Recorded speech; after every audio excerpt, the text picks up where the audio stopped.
Well, my name is Karen Bass, Congresswoman from Los Angeles, and I want to welcome everyone to the Africa Policy Breakfast.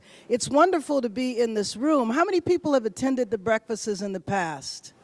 Yeah, well, you know that we've been in very cramped quarters in the Library of Congress, so it's nice to have this room and be able to spread out and to discuss this morning such a critical issue that has really captured the attention of the world.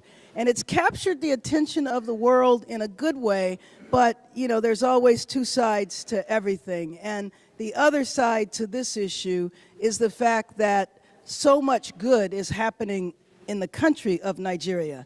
Nigeria is now the largest economy on the continent. And I was recently there with Commerce Secretary Pritzker on a trade mission, and I was there along with 20 U.S. companies and witnessed many of those companies pencil very specific deals that are positive. But unfortunately, oftentimes in the media, all we hear about are the challenges on the continent and not the successes. The focus of today, though, is talking about the crisis, talking about what is going on with the girls that have been missing now for a couple of months. And also, I hope to hear from Congresswoman Frederica Wilson, who has been very involved with some specific actions that she will encourage everybody to do to continue to raise the attention on this issue. In our country, we tend to focus on a crisis for about a day. And then after that, when it disappears from the headlines, it can also disappear from our consciousness. And we want to make sure that that does not happen. And we want to make sure, of course, that the girls are safely returned. Before we begin our program, I'd like to acknowledge my colleagues that are here today, and a couple of them are going to speak to you briefly. Congressman David Cicilline, who is here from Rhode Island. Congresswoman Carol Maloney. Where is the Congresswoman Maloney? I know she is, oh, there she is, right there. She's going to speak with us in a minute. And to start us off, I want to introduce our dean, my mentor, Congressman Charlie Rangel. Let me thank Karen for her leadership, this distinguished panel that's going to leave us better educated than when we came this morning. And all of you for taking the time out. Wow, what a great audience and full capacity, and the interest in Africa, the birth of our civilization, is totally exciting to me.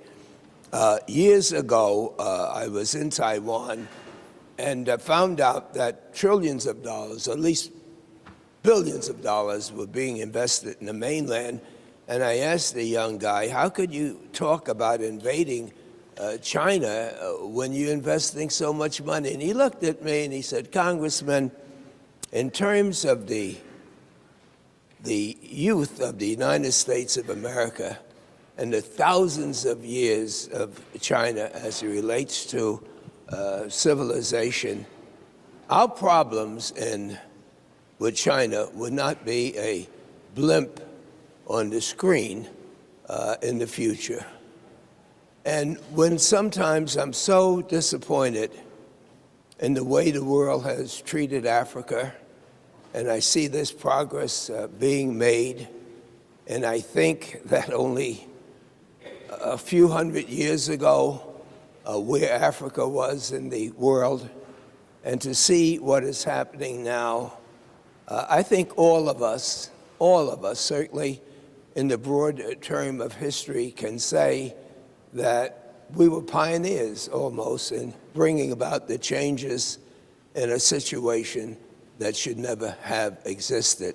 And so, Karen, I take great pride in the fact that even though at my age, I think it's really late that we got started in terms of how old we are as a nation and how great Africa has and will continue to be, that we may even consider ourselves as pioneers in restoring the justice and equity that the countries in Africa deserve. Good morning. Thank you. I'm so honored to work alongside him and so glad he won his re-election. We need to give him another round of applause. Congresswoman Carolyn Maloney. Thank you so much to the panelists and everyone here, and to my very good friend and colleague Karen Bass for bringing us together, and all of my colleagues here today. Their presence shows their deep concern for Africa and willingness to do anything to help. Nigeria is such an important country. It has the strongest economy in all of Africa. Its population is over half that of the United States, and its resources are tremendously rich in oil and other natural resources. And I'm so distressed about what is happening with the 200 girls and the violence with Boko Haram. And I really feel that we should be doing a Marshall Plan for Nigeria.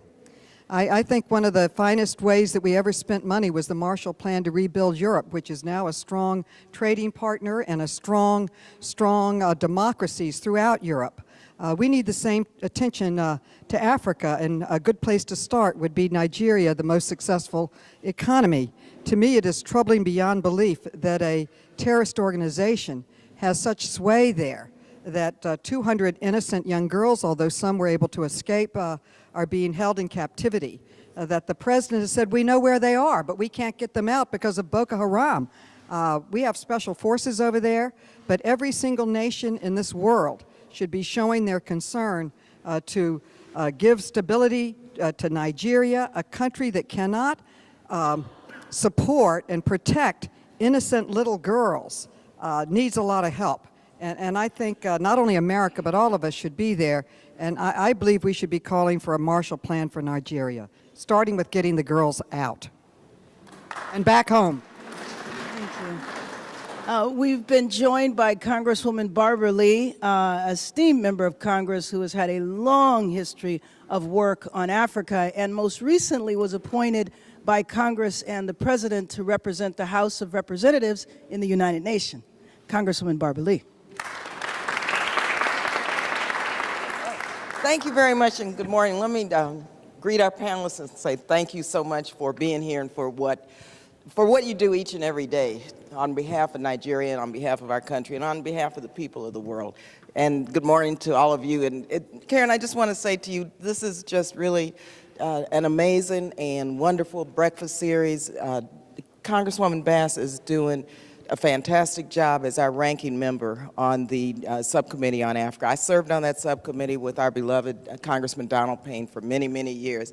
And I know he's smiling. Congresswoman Bass has taken this subcommittee to the next level and really has made Africa a very central focus of our foreign policy. And that is extremely important in this day and time, given what is taking place, not only in Nigeria, but throughout the continent. And I just have to say, and Congressman Rangel, this is dating me, but you remember I was here when Congressman Charles Diggs was chair of the Africa Subcommittee. I was working as a staffer to Congressman Delhamson and helped Randall Robinson found Trans-Africa. So I just want to salute you and thank you for your steadiness, because oftentimes it was Ron, it was Congressman Rangel, and Congressman Diggs, the only three voices really, as a voice for the continent, the motherland of many of us. And so I just want to salute you and thank you for all of us. You're right, you're right.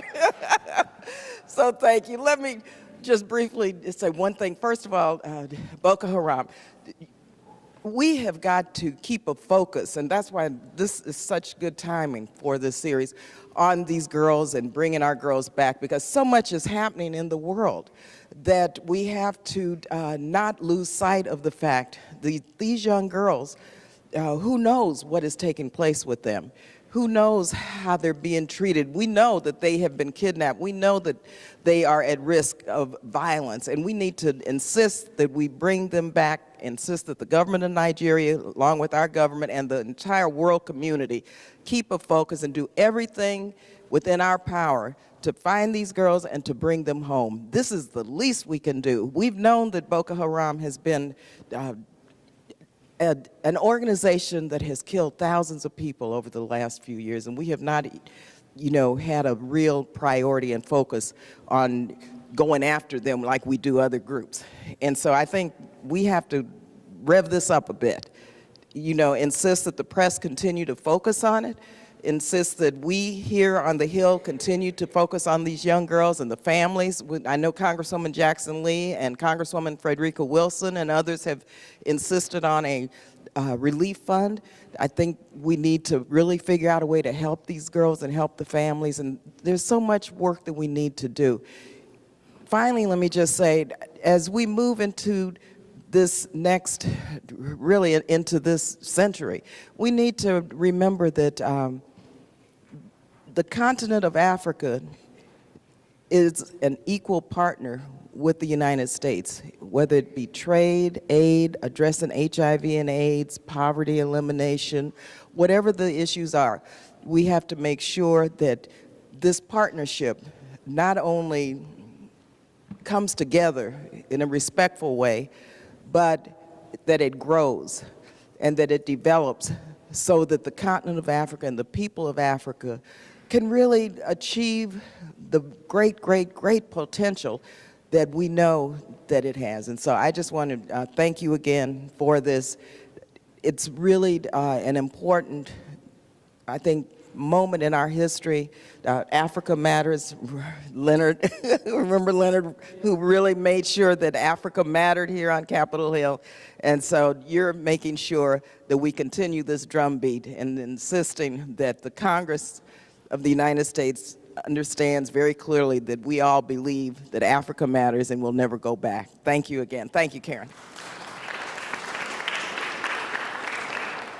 Thank you, Barbara Lee. I'd like to introduce Mark Meadows, my colleague from North Carolina, who is also on the Subcommittee on Africa for Foreign Affairs.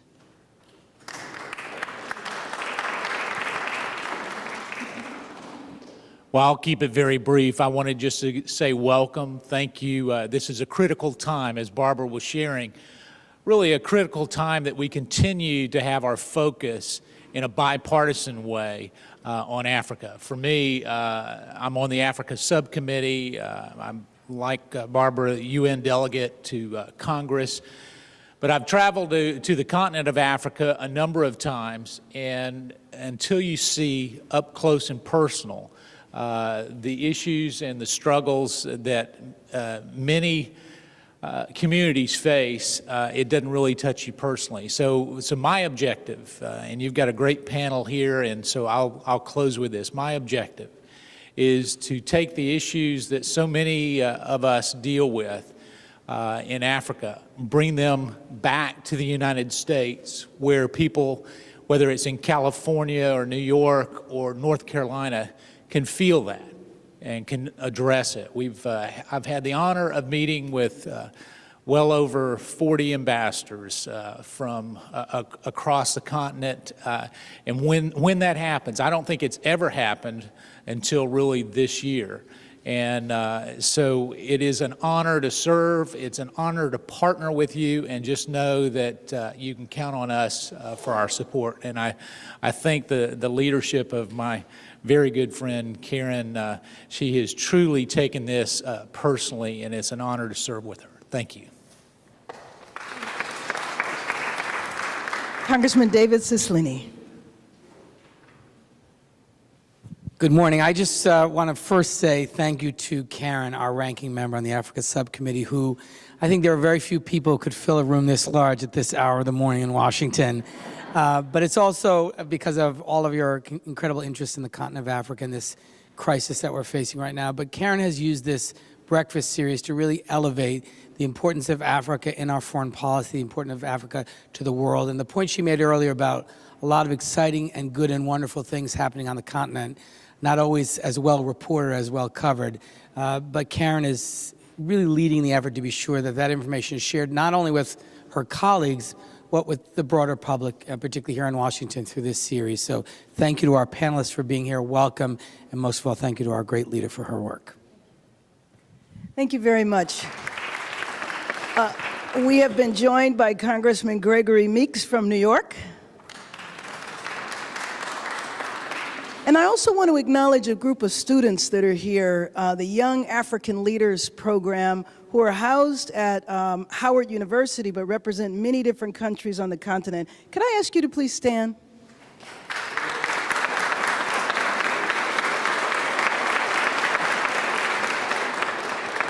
Thank you so much for joining us today. And now we're going to begin our program. I would like to turn it over to Ambassador Robin Sanders. Oh, you have your own.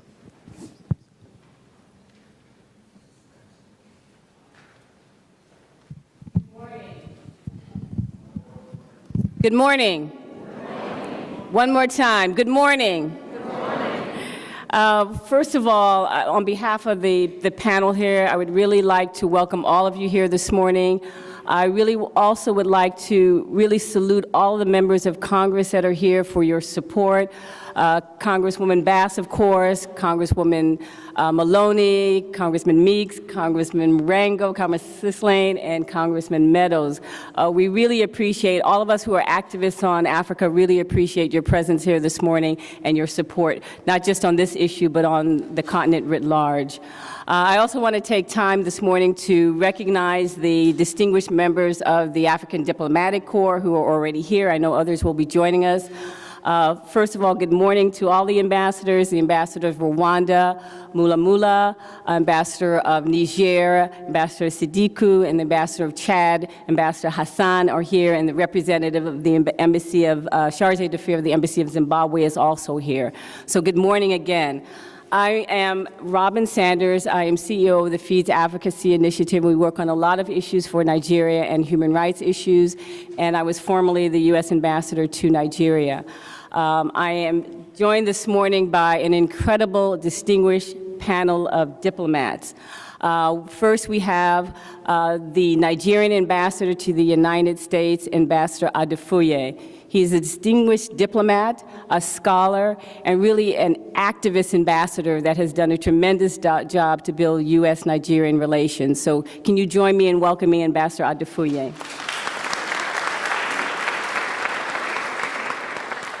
On my right, I have another distinguished American diplomat, a very, very dynamic and energetic and committed diplomat to Africa, has a distinguished career on the continent. He is now the Principal Deputy Assistant Secretary in the Bureau of African Affairs at the Department of State. Can you please join me in welcoming Ambassador Robert P. Jackson? Just a few housekeeping notes for this morning. If you have cell phones, could you just please put them on vibrate? I also want to let you know that we are live streaming this morning. And I also want to explain to you a little bit about the scenario. We are going to have 3 rounds of overarching thematic questions for our panelists this morning. That will last about 30 minutes or so. And then we will open it up to the floor for questions. You'll have to come up to the microphones that are in the front of the room to ask your question, not your comment, so that we can have a free-flowing exchange and an interactive session. I wanted to start with a little bit of a scene setter for you this morning. I know that all of you here you're here because you know about Nigeria, you care about Nigeria, and you're committed to the issues that we're going to address today. But I wanted to give you a bit of a scene setter before our panelists, we turn to our panelists, where they will do an additional introduction on issues that they want to highlight vis-a-vis their biography, and then we'll do the overarching themes. We all know at this point that, looking at the theme today, Boko Haram instability in northern Nigeria, that Boko Haram has reached at least over about 60,000 square kilometers of territory of Nigeria. And I use that analogy to hone in a little bit for you to have an idea of the breadth and the reach right now of Boko Haram. When you think about 60,000 square kilometers, to give you a U.S. Analogy, it's about the size of the state of Georgia or the size of the state of Wisconsin. So when you think about that, that's a lot of territory. We're looking at internally displaced people, IDPs in short, of about 3.3 million in that 60,000 square kilometer area, or those who have moved out of the region completely. If you're following the news, of course, you've heard about the missing 247 girls. But prior to that even, there were horrendous attacks on villages throughout northeastern Nigeria and other places. I know you've heard about the bombings that have happened in Abuja, Kano, and Kaduna, with the most recent one in the heart of the capital at Imam Mall, which is a very, very mall, a very central mall in the center part of Abuja. So we know that not only are they have influence in the Northeast, but they have reach either through sleeper cells or direct contact in the heart of Abuja, the capital of Nigeria. The kidnapping of young girls, it's not limited to that. We also know that they burn and rout villages. They kidnap young boys for recruitment and for training. And so what they're doing really is devastating the North. There are food security issues because villages and commercial areas have dried up. So we're looking at a number of challenges here. Security as well as humanitarian issues that we all need to take into account. One of the things I want to ensure that we talk about a little bit today is the human factor. What's happening to the girls that have returned? How are they being supported through trauma and grief counseling, particularly for their families and for those who have returned? We also are going to hear a little bit, I hope, this morning about the rise of the vigilante groups. These are groups that have come up in villages that have filled in the security vacuum there in some of the areas in northeastern Nigeria. We know that recently one of the leaders of the vigilante groups has been captured and claims that one of the things he did was actually be a scout for Boko Haram as opposed to really protecting village areas, which people thought that that's what he's going to do. So we're going to be looking at a range of issues this morning. We're going to kick off with really Ambassador Adefuye, setting the scene from the Nigerian perspective, and then we'll turn to Ambassador Jackson. I will ask them both the same overarching question, and then we will move forward from there.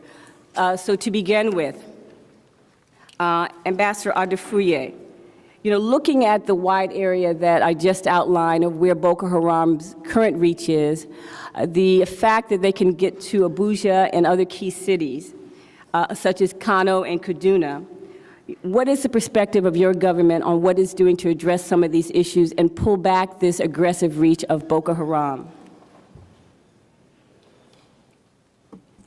Thank you very much, Robin.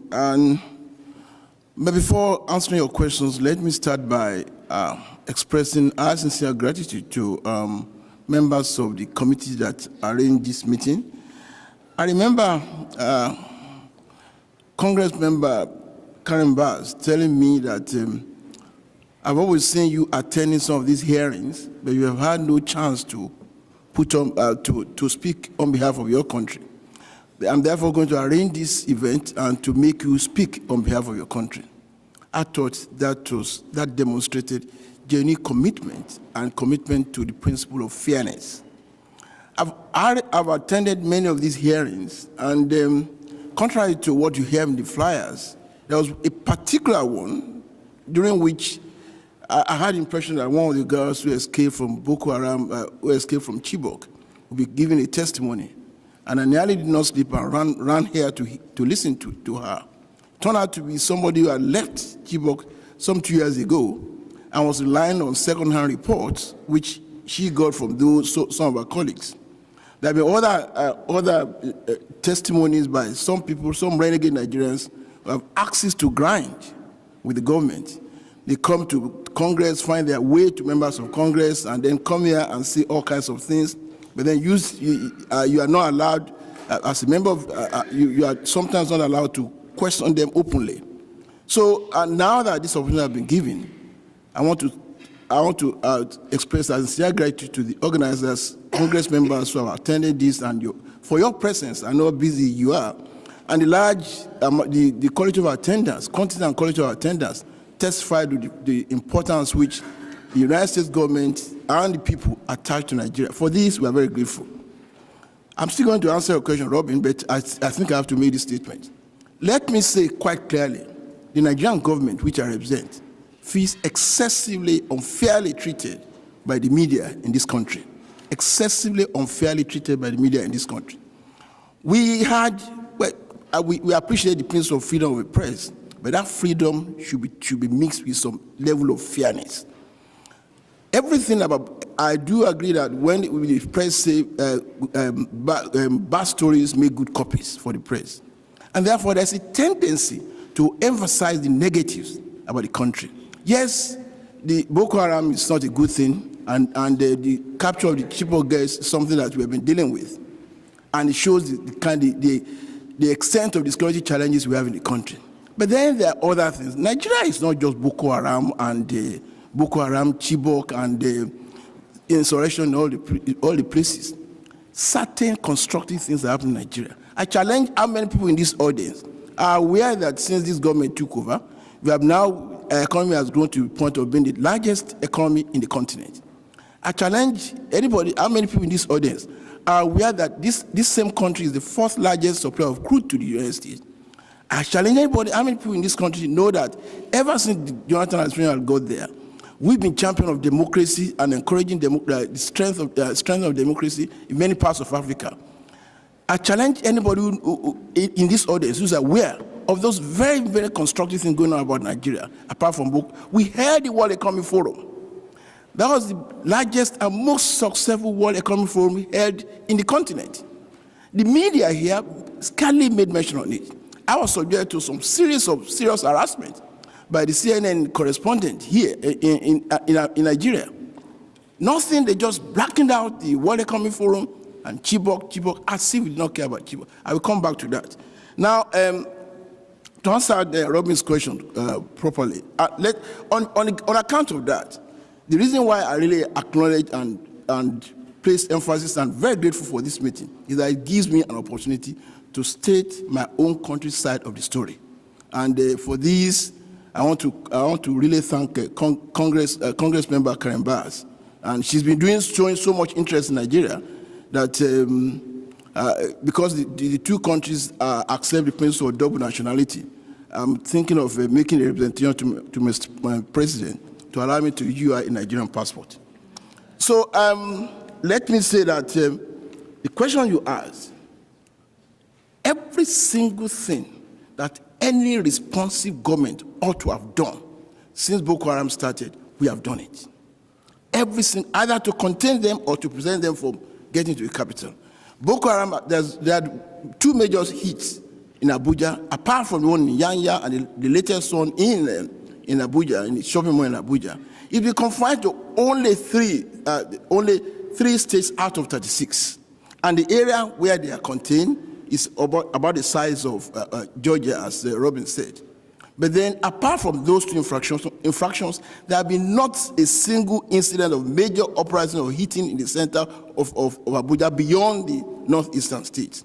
And the government of the country, in cooperation with the external forces, our friends, our partners, are doing everything to limit the activities of Boko Haram to those areas, and also to do away with Boko Haram completely. The Chibok girls are there. We know where they are. We know where they are. We've located them. But as you also know, for goodness sake, history shows that when countries are confronted with these, you want to get the girls out without losing a single one of them. We know that where they are, we're making progress. All kinds of measures are being done to make sure that they are released. But then we have to be very careful. We are all fathers, we are all mothers. We don't want to see, I'm going to get 269 girls released and one will be dead. That one dying means so much to the family. So what we are trying to do is to make sure, using a multiplicity of tactics, enforcement, negotiation, contract, and some dealings, to make sure that at the end of the objective is to get these girls back. I want to assure you there's nothing, absolutely nothing, that any government ought to do in the circumstance in which we find ourselves that we have not done. Those of us who are here, we know a bit of the history of the United States. We know what you did in that circumstance when your people were captured in Iran. These things, hostile negotiations, is a complicated issue. You know how long it took to get Bin Laden. And Boko Haram is not only, Boko Haram started as a local movement, pressing local demands. But long line, because of the global Al-Qaeda movement, they tapped on Boko Haram to make them the western branch of global Al-Qaeda movement. And that is very strange to us. Very, very strange to us. When you had, I used to say, when they said the suicide bombers, we love life in Nigeria. I can't imagine a Nigerian killing himself for the sake of somebody. But then, most of the suicide bombers we got so far, 90% of them are not Nigerian nationals. There are people who came from outside. We are a country, Nigeria we are the movers of ECOWAS. And one of the success of ECOWAS is the protocol on free movement of citizens. You can come into Nigeria anytime from Chad, Niger, and Cameroon.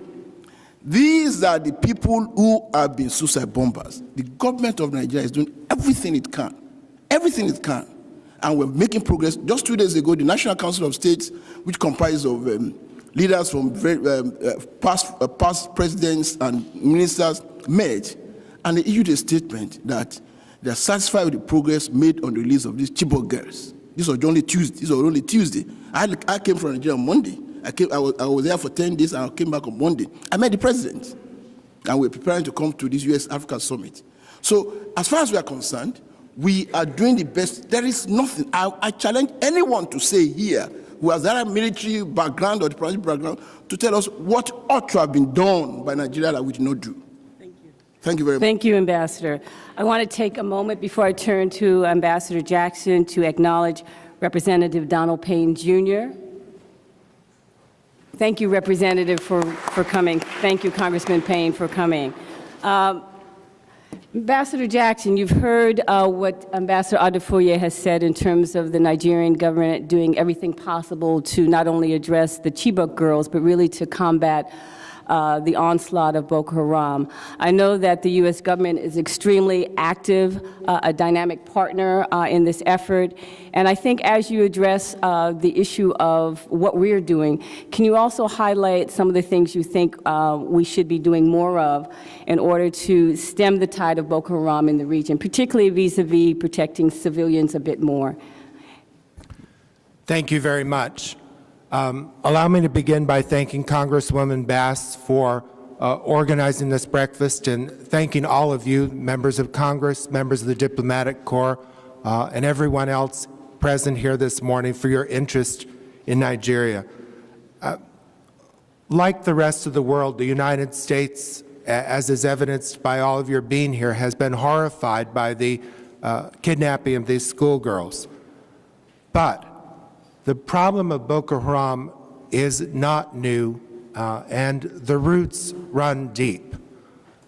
The Boko Haram movement became violent in 2009, but in fact it is fed off legitimate complaints in northeastern Nigeria about corruption, about a feeling of political disenfranchisement, and when it turned to violence, it built off those grievances. But let's be clear, its philosophy is abhorrent and its methods are even more abhorrent. It has killed Muslims and Christians. It has kidnapped Muslims and Christians, soldiers and civilians, Africans and non-Africans. This year, the conflict has claimed thousands of lives on top of the thousands who perished in prior years. Among other crimes, Boko Haram has conducted deadly assaults on villages in northeastern Nigeria, and that happens on a regular basis. And we've seen some areas repeatedly victimized, like the area around Chibok, where the schoolgirls were taken prisoner. We were also seeing bombings in Abuja, Kano, Kaduna, Maiduguri, and elsewhere. And attacks have now spread into neighboring Cameroon. We see Boko Haram seeking support and refuge in neighboring countries. After the schoolgirls were captured, the United States deployed an interagency team to Abuja to advise the Nigerian government on safe recovery efforts. We've sent unmanned aerial vehicles to gather intelligence related to the whereabouts of the girls, and we've shared this information with the Nigerian government. We continue to refine our intelligence on the girls. We cannot confirm their particular location, but we feel confident, as does the Nigerian government, that they are in the Sambisa forest area. But again, to provide some perspective, we're talking about the 3 northeastern states of Nigeria being roughly the size of Georgia and Wisconsin, but the Sambisa forest is roughly the size of Maryland. So we're talking about a significant area in which Boko Haram is based and is using to launch its operations. we also need to be very clear that although the Chibok girls have gotten our attention, hundreds of other women, girls, and boys have been kidnapped. Recently, a small number of kidnapped women were able to escape, and like the Chibok girls who escaped, we are providing psychological counseling and support to them and their families. There's advanced discussion about establishing a scholarship program for these girls, and we're trying to do what we can to help them reintegrate into their families and their communities. But this phenomenon continues. We've seen more and more kidnappings of Muslims, Christians, foreigners, and they continue. As we help Nigeria to locate and safely recover the girls, we continue to pursue an overall policy for Nigeria that aims to strengthen Nigerian democracy, strengthen its economy, and it really is an economic powerhouse, and strengthen it as a leader in Africa. As we look at our overall relationship with Nigeria, we want to ensure that its elections next February are free, fair, and peaceful, that Nigeria is able to contain and defeat Boko Haram, and finally, that Nigeria addresses the corruption issues and the political disenfranchisement complaints that Boko Haram feeds on.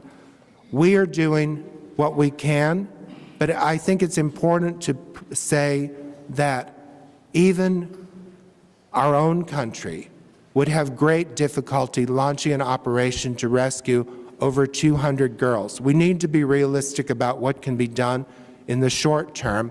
This is going to require a lot of intelligence, a lot of planning, and we are cooperating with the Nigerian government to make that happen. Thank you very much.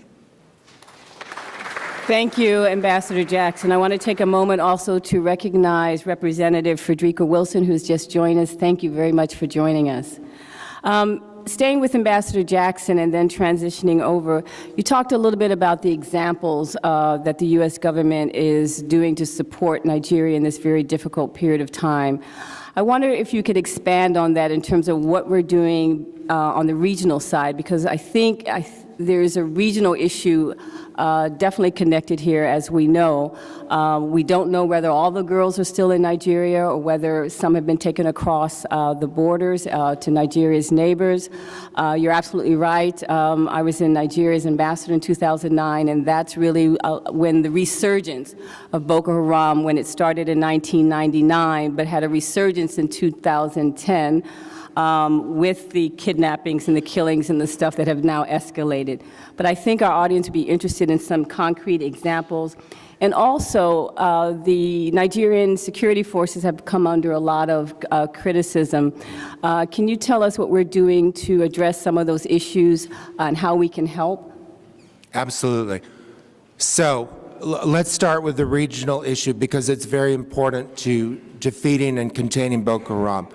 In May, the government of France hosted a summit with the heads of state from the neighboring countries, Cameroon, Chad, Niger, and Nigeria. They came together and agreed on a set of principles to enhance cooperation along the borders, to have an intelligence fusion center in Abuja, and to make certain that their militaries are cooperating in the border regions. We do not think that the girls have left Nigeria. We think that they're still there. Cameroonian army has deployed 3,000 soldiers along its border and has actually been engaged and has engaged Boko Haram, killing scores, if not hundreds, of Boko Haram members over the last several weeks. Niger and Chad, working through the Lake Chad Basin Commission, are also partnering with Nigeria to make certain that they are exchanging real-time information about the movements that they're seeing, and we're in discussions about how we can help them to coordinate those efforts more effectively.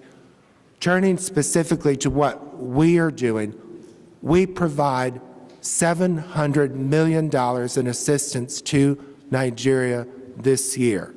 That's the largest assistance budget to any country in sub-Saharan Africa. It's multifaceted. It includes food aid. It includes the counseling that I talked about. It includes a significant amount of military training and assistance. And we do work very carefully to screen the Nigerian military units that we work with to make certain that they are not responsible for gross abuses of human rights. We are currently working with their Ranger Battalion, with their special boat unit, which was trained initially to deal with piracy along the Gulf of Guinea coast, but is now training for other counter-terrorist activities. And we provide educational assistance. We are actively providing education, particularly for girls in northern Nigeria, because we see this as a real need and a need that Boko Haram has fed upon. We also have a significant humanitarian assistance program in Nigeria with food aid. We have an enormous health program that covers much of the country. It includes an important vaccination program, and we're assisting the hundreds of thousands of displaced people and refugees, particularly in neighboring Cameroon. So our assistance is broad, it's multifaceted, and it's designed to address the very real needs of the Nigerian population. Thank you, Ambassador. I also would like to recognize Representative Joyce Beatty, who has also just joined us. Thank you, Representative, for being with us. Thank you. Ambassador Adefoye, I'm going to ask you the same question. You mentioned earlier that you thought the U.S. media had not been fair to Nigeria, being sort of monofocused and not inclusive. But one of the things that's come out quite a bit in the media is what the Nigerian security forces are doing. We've heard from the U.S. side in terms of their contribution. Could you highlight a little bit from your perspective what you think and what your government thinks needs to be done to further shore up the efforts of the Nigerian military? In particular, when I was there in May and traveled to Kano and up to Katsina, one of the things I noticed was the antiquated bomb detection equipment. And so I wanted to see whether or not that is one of the issues that you're addressing, and some of the things that Ambassador Jackson mentioned in terms of assistance. What are you doing internally to address some of the challenges in that area? Thank you very much. Let me start by expressing once again my country's gratitude to those various strata of the U.S. administration, starting from the White House to State Department, the National Security Council, and we had some problems with members of Congress because, like I said earlier on, some of the hearings I've come to listen to, I have some issues as to how those people were selected and the kind of evidence they were given. But then we have all that has been said about the nature of U.S. assistance to Nigeria. We do appreciate they're absolutely correct. And on our part, we are doing the best we can to match up, to contribute our own quota towards solving this problem of Boko Haram on a very, very permanent basis. First, because let me also confess, our armed forces, they are not perfect. And Boko Haram descended on us, surprisingly. We are not familiar with the issue of terrorism. But I also want to mention the fact that these same armed forces that we have, our security forces, are the ones that have been fourth largest contributor to U.S. peacekeeping efforts. They are the ones that have been, they were very influential in getting democracy restored in Sierra Leone, in Liberia, and Cote d'Ivoire, and all this. So they are not as that, they are not, professionally, I won't write them off. But at the same time, they are not perfect. And these same forces that are now trying to battle with Boko Haram in collaboration with support of our overseas partners. But then the point is, we were not prepared for the extent of the challenges caused by Boko Haram. And so we are just trying, because like I said, we thought Boko Haram was a local group present for local demands. Now we are dealing with a West African branch of global Al-Qaeda movement. For goodness sake, the US has been dealing with Al-Qaeda for quite a while, and Al-Qaeda suddenly appeared on our doorstep. And so that's why we appreciate what has been done. Everything that was mentioned has been done to Nigeria, absolutely correct. But on our part, where problems of security and competence are there in a security force as large as that of Nigeria, don't forget we have 170 million people in Nigeria. 1 out of every 6 African is a Nigerian. 1 out of every 10 black persons in the world is a Nigerian. So you need to appreciate the size and complexity of the problem we're having. And when we're dealing with a West African branch of a global movement, that certainly exceeds our competence, our preparedness for it. And so we're doing everything that has been said about what the US government has been doing to us is correct. We appreciate the size. And only yesterday I got the news that the US is creating a whole section to deal with Nigeria because of the complexity of our problem. And let me tell you, we do appreciate what the US is doing because, yes, Al-Qaeda is centered in Nigeria, but it's a threat to the security of the whole continent. If Boko Haram should succeed, the rest of West Africa, the rest of Africa are in danger. And so when we are dealing with a country like Nigeria, a third world country by your own standard here, is dealing with a worldwide Al-Qaeda movement. We cannot solve that problem within such a short time. But I want to assure you that everything is being done, apart from homekeeping, housekeeping, apart from including the quality of equipment as well. A number of people have been removed from the armed forces from their strategic position because of their incompetence. And the one thing that President Goodluck Jonathan is doing is to make sure that the fundamental defects in all aspects of our country are removed, including reforming the armed forces. So that process is going on. Before I'm seeing that some 5 minutes before I leave, but I want to. There's one aspect that has been overlooked. There's the domestic element, the domestic factor in the Boko Haram crisis and the Chibok girls uprising. We're having an election next year. When we had election in 2011, which was adjudged as the most peaceful, best organized by the US government, some people who lost that election said they will make Nigeria difficult to govern for President Goodluck Jonathan. And those people who have been enmeshed steeped in the corruption, in the defects in the country, are very much against what President Goodluck Jonathan is doing. And so I'm not saying that some of them have been caught. Some of them we've got evidence, suspicion linking them to Boko Haram, but that's not very strong. But the point is that these people are very happy that this thing is going. It took consistent pressure to get a leader of one particular leader of opposition to condemn Boko Haram. They may not have started it, but they like that what is going on. And they are reveling in it, using it as a leverage to attack President Goodluck Jonathan. We're going to have an election next year. One good thing that one thing they have been trying to do is to make it impossible for the president to openly announce that he's going to contest. Because all these insurrections keep going on, and it's embarrassing to the government. We are trying our best to solve it. But then I want you people here to understand the domestic element of Boko Haram crisis, because some members of the opposition are feeling fat on what is going on and enjoying themselves because these things are embarrassing President Goodluck Jonathan. These are the people who tell you that when Boko Haram occurred, it took some 5 days before the president took action. When in fact, the very day that thing occurred, our armed forces were on the street, were at work, trying to arrest the people. But then you know that the nature of the challenges dictated the nature of the response. You cannot be engaged in covert action that's inconclusive, and then you rush to the press to announce it. After many efforts to get Bin Laden, until you got him, you never told the world that you missed him narrowly in Tabora or somewhere. We all kept quiet. It's when you get the result that you announce.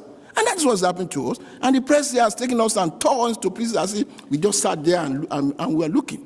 So we are doing the best we can to deal with the challenges of Boko Haram, to reform our country, to reorganize our forces, to match up with the help we are getting from the international community. Because at the end of the day, Boko Haram is as bad a threat to us as it is to the United States. If Boko Haram succeeds in Nigeria, the whole Africa is in danger, the Western world is in danger. And so we're going to join hands together to deal with this problem, and we are going to do it successfully. Thank you. Thank you, Ambassador. I'm going to transition in a few moments to the Q&A part of our program this morning.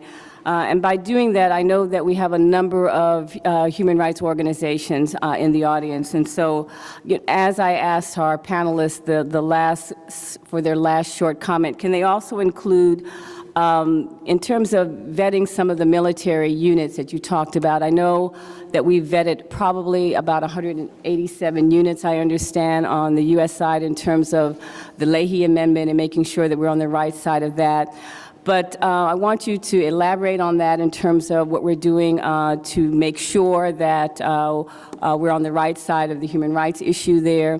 And then, as I mentioned in my opening scene setter, one of the things that FEEDS is watching is really the increase in the vigilante groups that are stepping into the security vacuum in their village areas, in their regions, to try to protect some of their villages, but now we're hearing reports of them also committing human rights abuses. And if we look at the Central Africa Republic issue, and we know how the anti-Balaka has transitioned from being a protective force to a more aggressive force, even against their own people, we want to make sure that that also doesn't happen in the Nigerian context to exacerbate an already delicate security situation. So in your response, can you address that, Ambassador Jackson and also Ambassador Adefuye? And the last thing, I think we've talked a lot about a Victims Relief Fund, and I would like both panelists to touch on that a bit. And then the last thing would be for Ambassador Adefuye. We've heard what the U.S. is doing on regional issues, regional partnerships, and we'd like to hear what Nigeria is doing a little bit more into sharing intelligence among its neighbors so that the cross-border issues of Boko Haram can be stemmed. So Ambassador Jackson, over to you first. And I'll ask the panelists, since we're toward the end of our panelist session, to make the remarks as short as possible so we can transition to the Q&A. Thank you. Thank you. So let me first start by addressing a point that Ambassador Adefuye made about reorganization. Within the State Department, we've created a standalone Nigeria unit, the Nigeria Policy and Operations Group. We've broken it out of the Office of West African Affairs with the idea that for the next year, this office would be particularly focused on the challenge from Boko Haram and on the Nigerian elections. But it will also address our support for the Election Commission, for combating corruption in Nigeria, for continuing all the programs that I outlined earlier, and for Leahy vetting. So let me address that. The Leahy Amendment requires us to vet security force units that we train to ensure that we are not training units that have committed human rights abuses. As Ambassador Sanders said, we've screened hundreds of units and hundreds of individuals. This is an ongoing process, and we have found that there are many Nigerian units that we can work well with. When we do identify derogatory information or perpetrators, we make certain that those names are entered into a database. And we constantly review this, especially using information provided by human rights groups such as those represented in this room. This screening enhances our partnership. Now, as far as the vigilante groups, I think we have heard a lot about their formation. These are our village groups as best we can tell, and I think Ambassador Adefuye can speak better to this. They are still getting organized, but it's very important that they not try to take on the role of the security forces, that the security forces continue to provide the security that people expect from their government. And it's also important that we look at how we can provide the relief fund for victims of Boko Haram, be they bombing victims, be they kidnapping victims, be they whatever victims, people who have just been terrorized and been hiding in the forest to escape from atrocities committed by Boko Haram. The relief fund is not a fund per se. It's part of our regular assistance to Nigeria, and it is focused very much on the victims and on scholarships, and we will continue to look at ways to refine that in the weeks and months ahead. Thank you, Ambassador Adefoye. Would like you to really focus on what you're doing with your neighbors, the vigilante groups, and also on the military side. I know there's been some discussion about having fast-track military courts so that you're dealing with accusations of human rights abuses very quickly within your system. So as you close up your remarks, can you address those elements? Thank you. Yeah, I will try to be brief. On the issue of human rights, my problem with human rights group, the Western-based human rights group, is the source of the information and the nature of their activities. You plead for human rights for the suspects in Boko Haram to the point you are neglecting the human rights violation committed on those who are victims of Boko Haram. It's as if that is given. And then you hammer on the way we treat the suspects of Boko Haram. It became an issue. I took it over my government, and we had to do a reform of the prison system where Boko Haram people were encamped. On that issue, first, it is very difficult to accuse us justly of human rights violations. We declared a state of emergency in those 3 states where Boko Haram was prevalent. We did not remove the democratic structures. The governor, the parliament, the executive department, the legislature were still functioning. We did not create any extrajudicial institution to try suspects of Boko Haram. They were still going through our courts. In fact, the feeling in so many parts of Nigeria is that the government has been lenient in dealing with the suspects of Boko Haram. One senator who was accused of being very close to Boko Haram was released on bail, and he went back to parliament making laws and discussing issues of Boko Haram. He's still there now. We did not create any extrajudicial institutions to deal with suspects of Boko Haram. They were treated in accordance with our law, which respects human rights. And in most cases, when this human rights group write their report, they are based on what was given to them by members of the opposition media, which they sent to the American embassy in Abuja, and they sent it to us. There was a day somebody was reading a report sent from Abuja, and I said, that is from the Nation newspapers. The Nation newspapers is owned by the foremost opposition leader to Goodluck Jonathan. So sometimes we're doing the best we can to deal with the issue of human rights violations. And in fact, recently the president made sure that all those who were arrested for being relations of Boko Haram suspects were released. And we're making effort. We are not perfect. I'm not saying we are perfect. But then it's part of what I say the press is doing, emphasizing our negatives, just ignoring our positives. On the cooperation with our neighbors, I said we virtually funded ECOWAS. We run ECOWAS, 70% of the ECOWAS budget, and one of the achievements of ECOWAS is the protocol on free movement of citizens.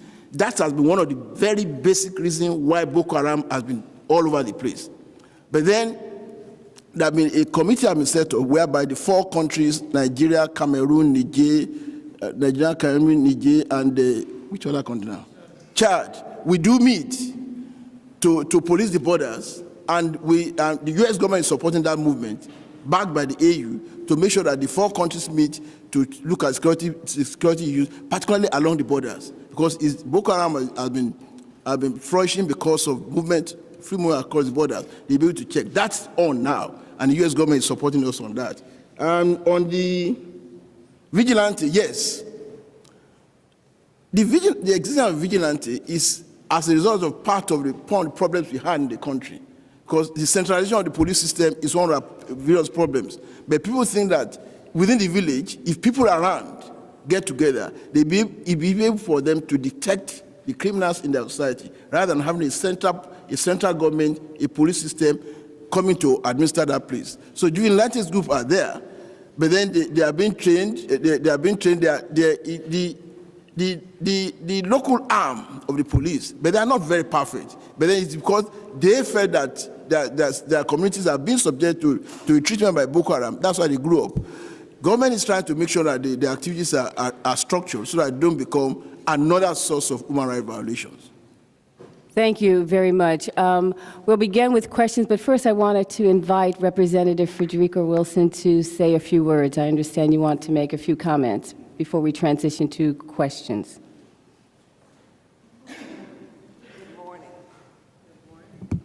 Good morning. Good morning. I am Congresswoman Frederica Wilson from Miami, Florida.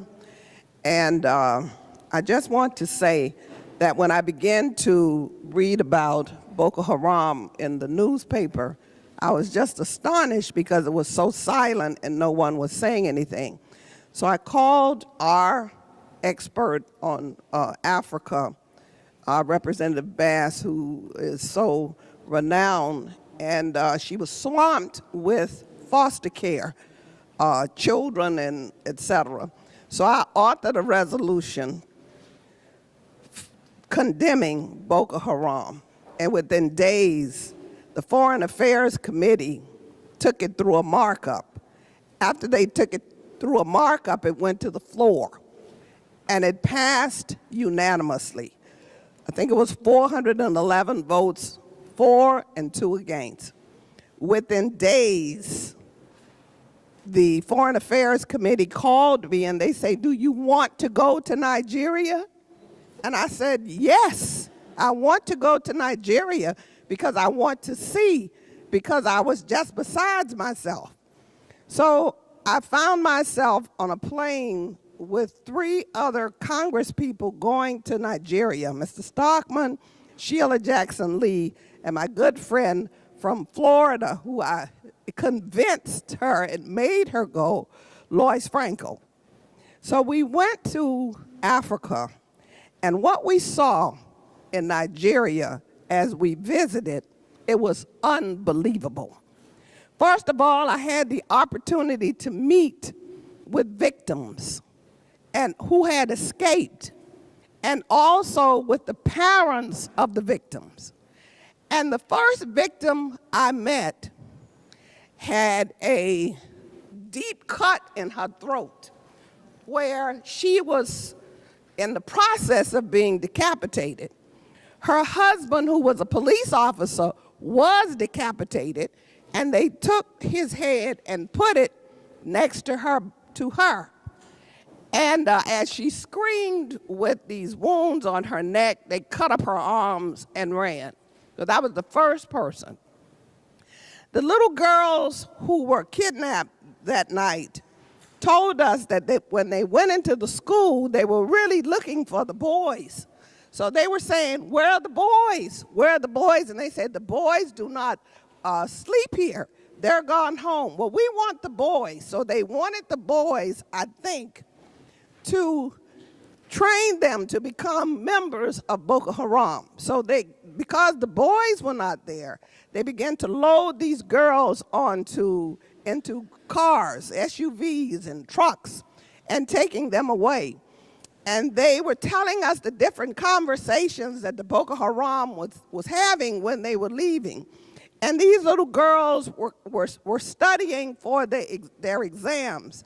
And they were very smart because some of them were able to deceive the Boko Haram and get away.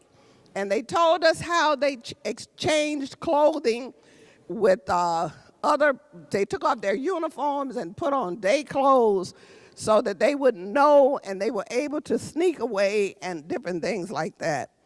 One little girl told me, and I still cringe when I think about it, that one of the men put her on the ground and was attempting to rape her, and she said, "No, please, I'm on my menstrual period." And as he groped her to see, and his hand came up full of blood, he recoiled and ran. And she ran the other way, and she said, "I ran and I ran and I ran until I had no life in me."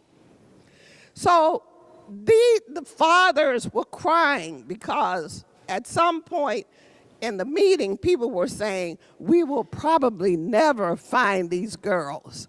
And everyone was saying, please don't say that, because every time you say that, then the parents of these children are just even more traumatized. So you can imagine.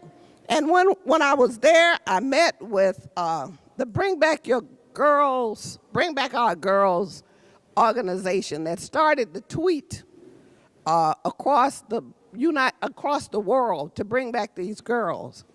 And they meet in a park every day across the street from the hotel that we were living in. They meet at 2 o'clock. And these are lawyers and all kinds of people who are leaders in Nigeria. And as they met, sometimes they're harassed by the police. They showed us pictures of how they broke up their chairs and beat them. They have it on tape. And then they said the next day they were back. So they said, please, Congresswoman, when you go back to the United States, help us keep this in the news. Help us keep this in the headlines. Bring back our girls. So we have been tweeting and tweeting and tweeting, and we're asking you today, if you will become members of our tweet war to bring back our girls. Thousands and now millions of people across the world are tweeting. And I don't even want to hear that they can't find those girls. They can do anything they want to do. And if you can put a man on the moon and you can locate bin Laden, you can find those girls and bring them out. And so that's all I'm here to say. So to all of you, do not let this evaporate from the headlines. And I want to say to Congresswoman Bass, thank you for having this meeting this morning, because now you've just added more attention to these girls. And we went to the ambassador's home and had lunch with him, and we went and met with the Army. We went everywhere, but still, I don't care what they said. We even met with the governor, who is the governor of Borno, where all of this is happening. So let's keep this on the forefront. We cannot let these girls down, and we cannot allow this to leave the headlines, and we cannot let their parents down. Thank you so much for coming. Thank you, Congresswoman, very much. I understand that Gregory Simpkins, the senior staff person from Chairman Smith's office, is also with us, so I'd like to recognize him if he's here. And I understand that Congresswoman Maloney has the first question, followed by Congressman Meeks. You don't have a question? Okay. First of all, thank you, Karen Bass, for making this happen and for putting a focus on this important issue. And to my colleague and good friend, Frederica Wilson, thank you for your passion and leadership, and I am joining your tweet wars. And I thank President Obama, which has made this a priority of our country, and the State Department for their hard work. But I'd like to ask Ambassador from Nigeria, specifically, what is Nigeria doing to reach out to the tribal leaders and the population and the leaders in the north that has shown some sympathy to Boko Haram? And one of my Nigerian constituents told me yesterday that there is something called the Muslim crest that is somewhat supportive to Boko Haram, some other countries. And what are you doing to reach out to the Muslim countries in Africa to see if they can put pressure on Boko Haram? And also the other African leaders across the country, they should be there as our State Department and our special forces are, trying to help Nigeria. And I want to know, what are these other leaders doing to protect the people of their country, of their continent, these innocent young girls? And I feel that America's doing everything we can, but Boko Haram is more likely to listen to African leaders that have been supportive to them in the past than other countries. And I want to know what Africa is doing, their leadership, to help Nigeria in your efforts to protect and free these girls.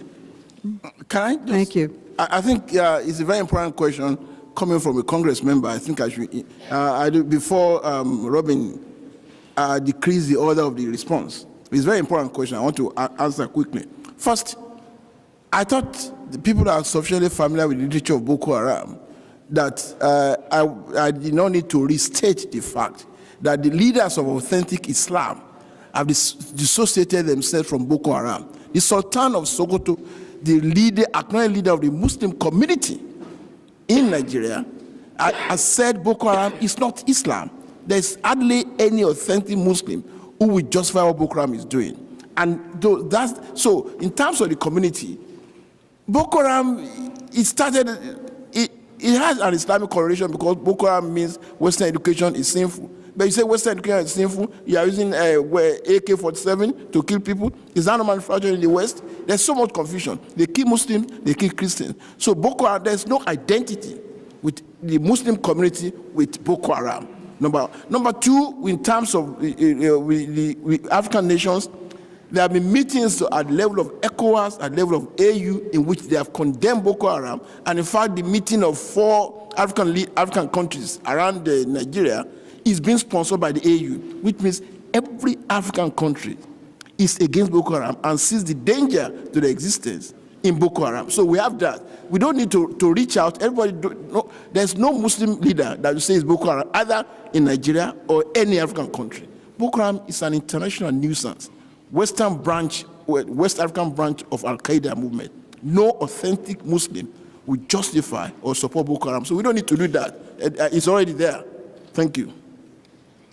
Thank you. We'll take the next question. I think that's such a very good point because I think sometimes here in the U.S. we think of it as a anti-Christian effort, but really Muslims and Christians alike have been extremely hurt and affected and abused by Boko Haram. So it's a very, very important question.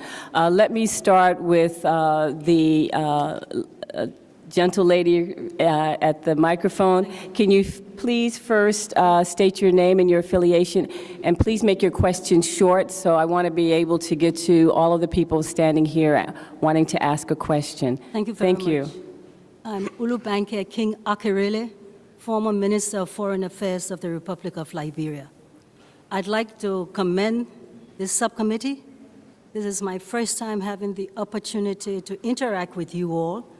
We are very much aware of the role that this subcommittee has played in the case of my own country, Liberia, people like Steve Solos, the late Howard Volpe, and the late Ann Forrester. We want to thank them. We want to thank them and other members of this subcommittee for this. We are aware of the extraordinary role, and I want to reinforce that. Your question, please, Madam. Yes, I'm coming, but I must commend the role of Nigeria in West Africa and the importance, as the ambassador has stated. My issue is the following, that I think it is important that ECOWAS and AU let the world know about the supportive role that we are playing in this, because the impression is that it's mainly the Western countries. We want to thank very much the statement I just heard about the need for a Marshall Plan for Nigeria, but may I say we need a Marshall Plan for Africa, and the first part of it may focus on the Boko Haram issue. I want to thank you all very much for this opportunity. Thank you very much. Thank you, Minister, for being here. I'll take the gentleman here and yes, exactly. Sir, can you state your name and affiliation and ask your question? Yes, my name is Muhammad Majid. I'm the Imam of a mosque, but also chairman of International Interfaith Peace Corps. I just met with some Nigerian Muslim scholars. The question is, what are we doing to engage Nigerian Muslim scholars in the issue of addressing the Boko Haram? Number two, what are you doing to protect them? Because Nigerian scholars have been killed, and one of the amirs have been killed, and one of the advocates against Boko Haram being killed. What are we doing to protect them? Ambassador Adefoye, can you take those? And then can I encourage everyone to ask one question so that we can at least get through one round with everybody in line? Thank you.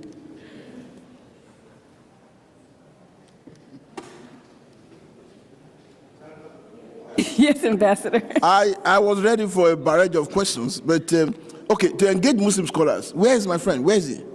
Is he gone? Where is he? Where is he?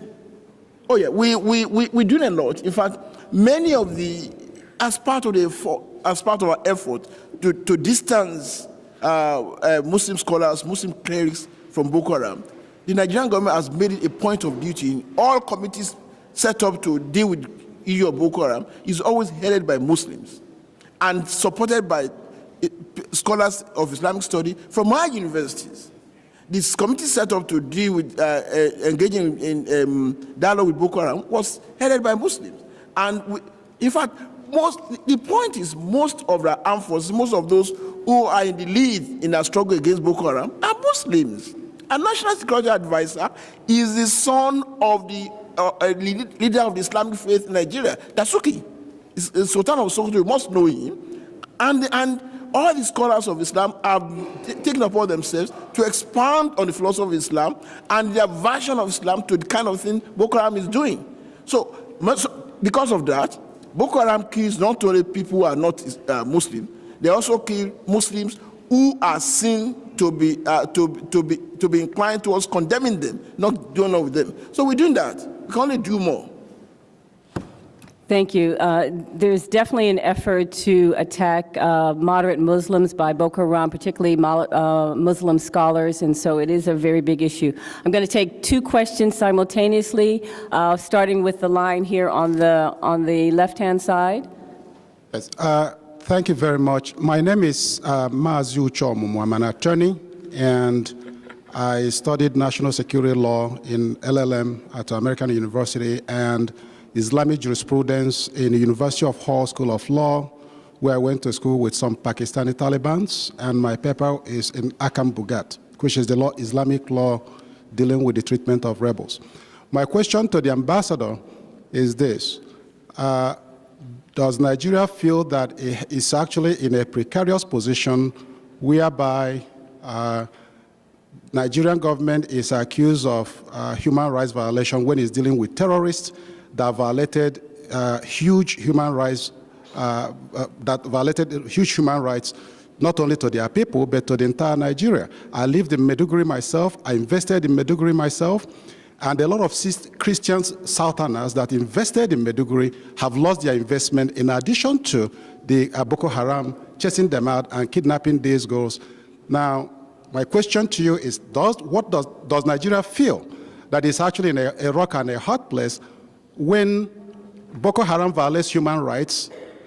They are not accused of human rights violation, but when Nigeria attacks Boko Haram, trying to stop them, now the whole world is saying, well, you are violating human rights. Thank you. Hold on, Ambassador. Let me take the question from here so we can have as many people as possible. From the right-hand side. Yeah, my name is Wayne Young. I'm with PorterHarlem.net, and my question is for both of you all. How do you see the Nigerian government, which is openly hostile toward gays and lesbians and claiming to, and it's intolerant toward gays and lesbians in the name of being cultural, historical, religious, and then it wants to lead the Boko Haram to not be intolerant also for culture, and they claim that they're intolerant because of cultural and historical reasons. Thank you. How can you lead them when you're being intolerant yourself? Thank you, Ambassador. Both questions to you. One general one on human rights. I know you already touched on it in your comments.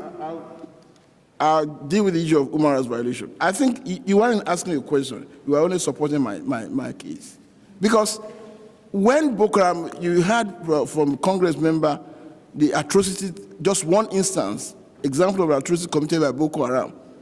Nobody, those human rights group, they've never emphasized this, they've never publicized this. But when government now takes action on Boko Haram, they, oh, no, you are violating his human rights. So I mean, there's There's a proverb in Nigeria, I want to say, when the fly bites a man, there's no issue. But when the man bites the fly, people start talking. When Boko Haram kills people, just as the Congress member narrated, there's no issue. They are bad. And so we assume they are bad, just leave them, don't comment. But when Nigerian forces have to use necessary force to stop Boko Haram, oh, you are violating human rights. It's been a debate, an argument between us and our friends in the State Department. And I think we are beginning to understand each other. That is just the nature of the problem dictates the nature of the response. On gay and human rights, for us in Nigeria, it's not an issue. It is not an issue. Don't let some of these gay people, some people, the Nigerians are very smart fellows. There are some of them who want an opportunity to be seen as martyrs, as human rights activists, and want an opportunity for the American embassy to give them visas to come and stay here as refugees. It's not an issue. Because the thing passed by our parliament was done. Our parliament is the supreme lawmaking body. They did that, and the president signed it. And heterosexuality is a way of life in Nigeria. It's a way of life. It is done, it is part of our culture, which is it's part of our culture, which is an integral part of our history. And that attitude of us is reinforced by Quranic injunctions as well as biblical injunctions. That's part of us. It's not an issue now. It may be an issue here, but for us, it's not an issue. But that's the same thing that Boko Haram says. You've already asked your question. We're going to stay on point. We're going to stay on point for the session, and maybe we can have a discussion about that very important issue at another time. I'm going to take the two questions from the middle. You, sir, first. Hi, my name is Wendell Ballou, and my question involves education and intelligence. My consulting firm represents a British Muslim charity that was falsely accused of providing financial support for Boko Haram. And I have to tell you that looking in the source material, there's an awful lot of difficulty in separating truth from falsehood. What rules would the panel suggest for sorting out between the difference between rumor and fact, and what tools would improve your ability to do so?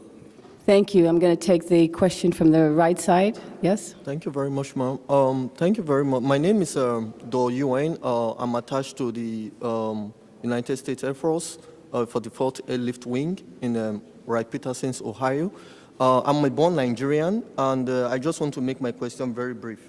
I schooled at American University in Nigeria. Ambassador Robin Sanders, I met you in 2009 when you were in Nigeria, and we were able to come up with some resolutions after the first insurgency of Boko Haram.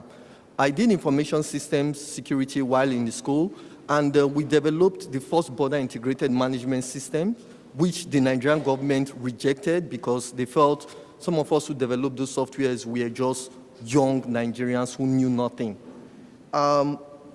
We had intelligence information that about the last bomb blast that took place in FAB Mall, that the Nigerian government had information. Actually, I have evidence to prove that.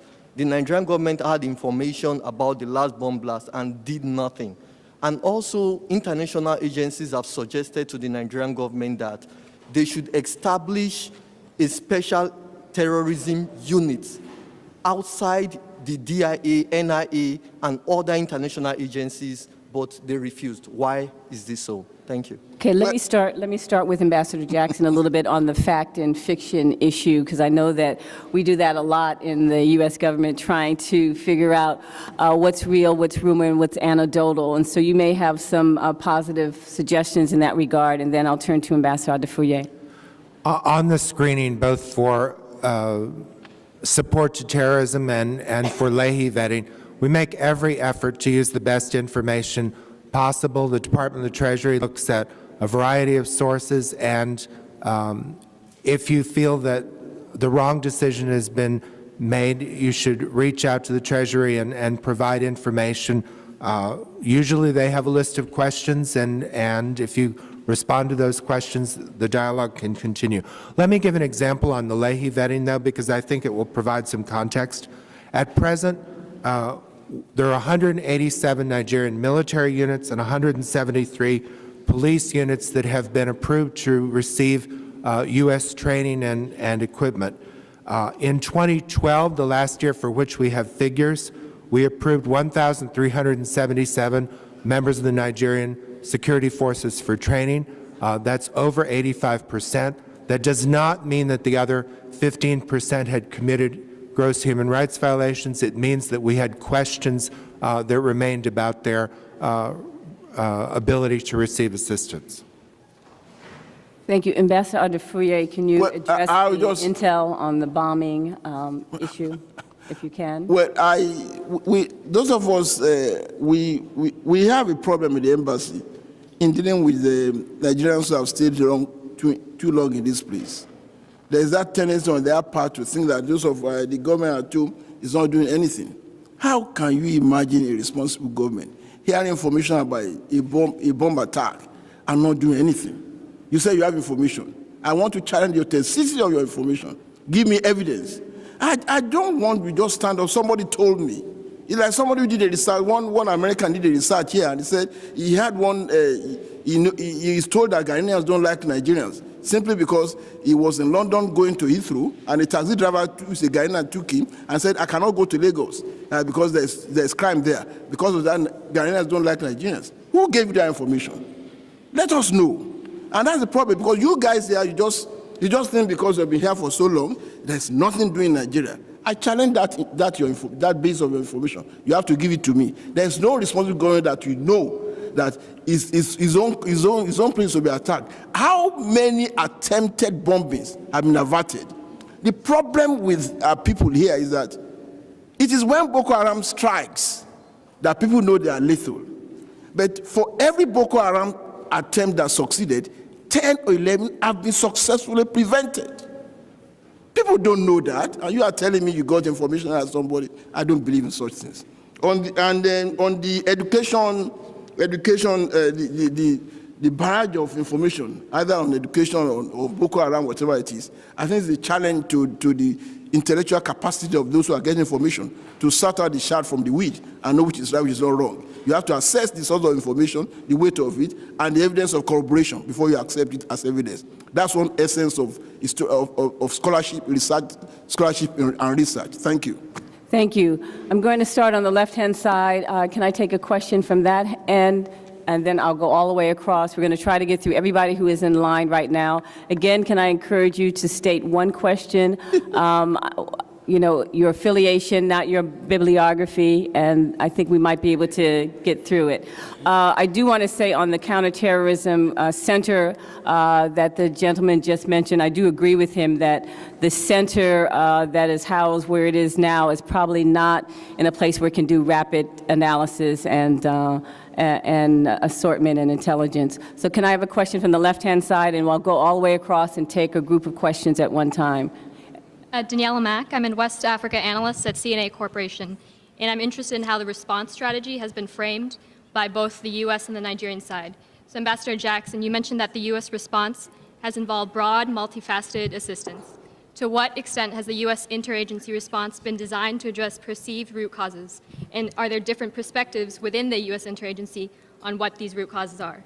As well as to Ambassador Adefuye, similarly, what are the Nigerian interagency perspectives on root causes? And can you give more details on the recently announced soft approach by the National Security Advisor? And whether One question, so we can be fair to everyone else in line. Thank you. Next question, please. Thank you very much, Congressmember Bass, and thank you very much to the panel. My name is Joseph Mbangu. Ambassadors, you mentioned something, a point that does not only pertain to Nigeria right now. It's about the porousness of the borders, where we have movements going from one country to another, and we've seen that in Central Africa. America is trying to help Africa resolve all these issues.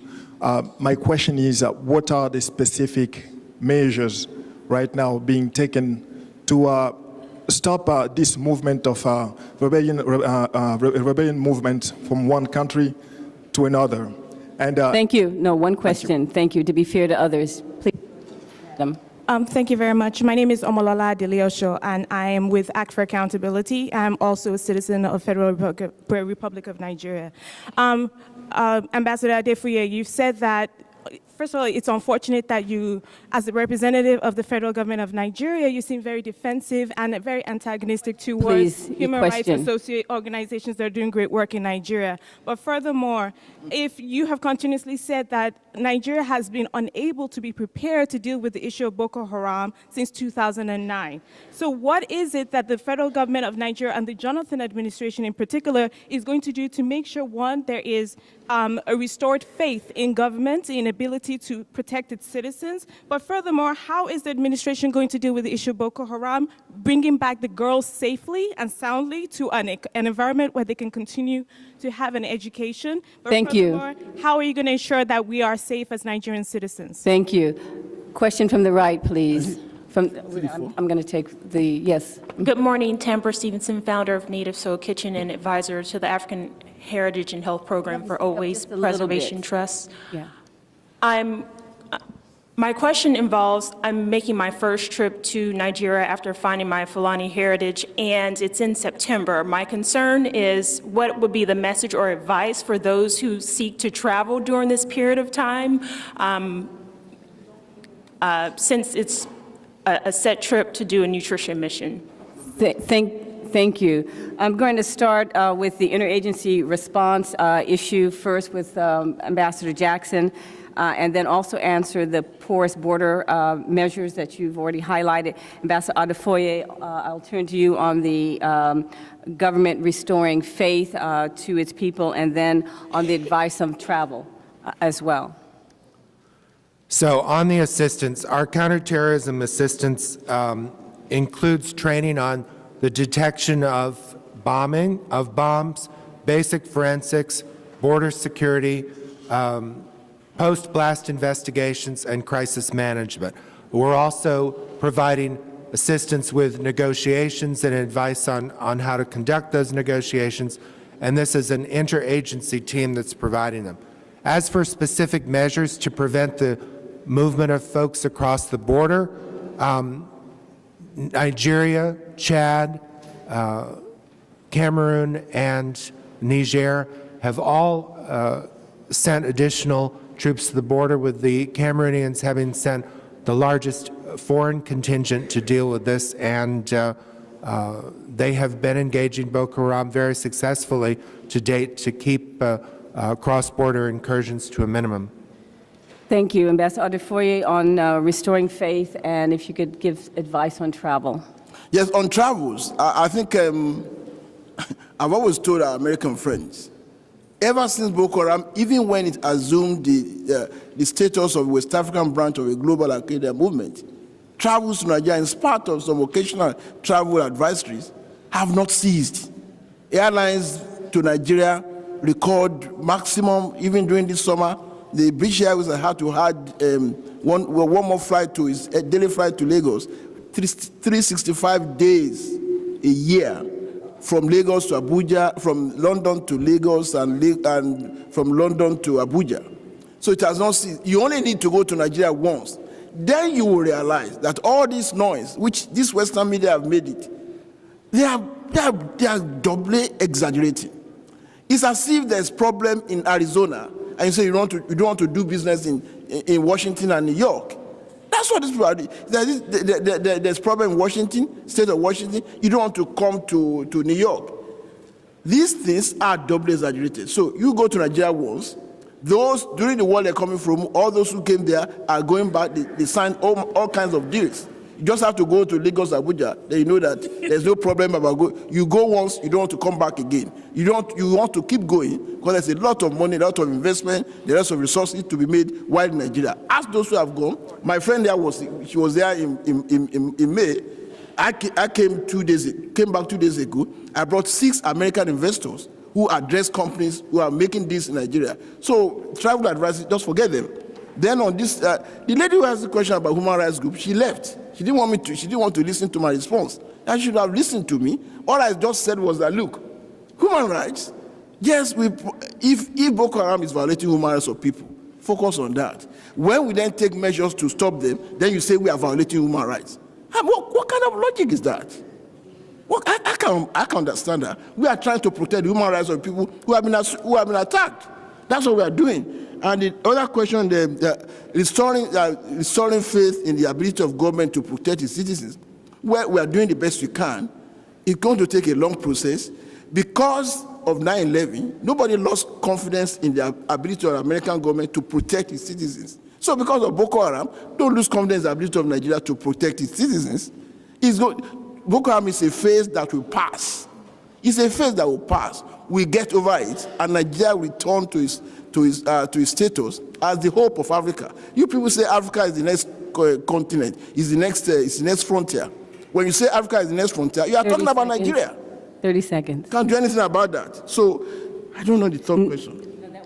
That was it, Okay, that's Ambassador. all right. You're in good shape. We're going to go through a round of 4. I'm going to start on the right-hand side and go across. Please. Next question. My name is Eric Garvan. I'm with FTK5. I wonder if you could tell us who Boko Haram is. Like, how many people? Are they an effective fighting force?